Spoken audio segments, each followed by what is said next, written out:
ATM వాహనాలను target చేస్తూ లక్షల రూపాయలు ఎత్తుకుపోయిన బీదర్ క్రిమినల్స్ కోసం పోలీసులు గాలిస్తున్నారు. వారి కదలికలపై నిఘా పెట్టారు. ఈ క్రమంలో పోలీసులకు వారికి సంబంధించిన కొత్త విషయాలు వెలుగులోకి వచ్చాయి. బీదర్లో డబ్బు కొట్టేసే ముందు హైదరాబాద్లోనే 3 రోజుల పాటు మకాం వేశారని తెలిసింది. ఈ ఫోటోలో ఉన్న ఇద్దరు క్రిమినల్స్ గుర్తున్నారా?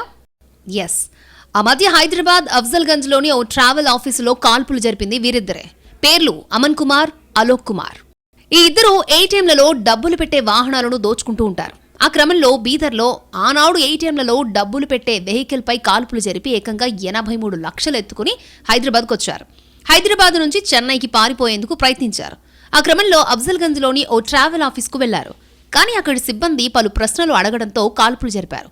అప్పట్లో ఈ కాల్పుల ఘటన సంచలనం సృష్టించింది. ఇప్పుడు ఈ కేసు దర్యాప్తులో అమన్ కుమార్, అలోక్ కుమార్ కేసుకు సంబంధించి కొత్త విషయాలు వెలుగులోకొచ్చాయి. బీదర్కు వెళ్లే ముందు ఈ ఇద్దరు క్రిమినల్స్ హైదరాబాద్లోనే 3 రోజుల పాటున్నారు. నకిలీ ఆధార్ కార్డును తయారు చేసుకున్నారు. అమిత్ కుమార్, మహేష్ కుమార్ పేర్లతో తయారు చేసుకున్న నకిలీ ఆధార్ కార్డులతో మియాపూర్ ప్రాంతంలోని ఓ హోటల్లో రూమ్స్ తీసుకున్నారు. అంతేకాదు హైదరాబాద్ శివార్లో ఓ 2-వీలర్ను కూడా చోరీ చేశారు. దాని నెంబర్ ప్లేట్ కూడా మార్చేశారు. ఆ తర్వాత బీదర్కు వెళ్లి 3 రోజుల పాటు రెక్కీ నిర్వహించారు. తర్వాత బీదర్లో ఏటీఎంలలో డబ్బులు పెట్టే వాహనంపై కాల్పులు జరిపి గిరి వెంకటేష్ అనే వ్యక్తిని హత్య చేశారు. అక్కడ 83 లక్షలు చోరీ చేసి తిరిగి హైదరాబాద్కు వచ్చారు.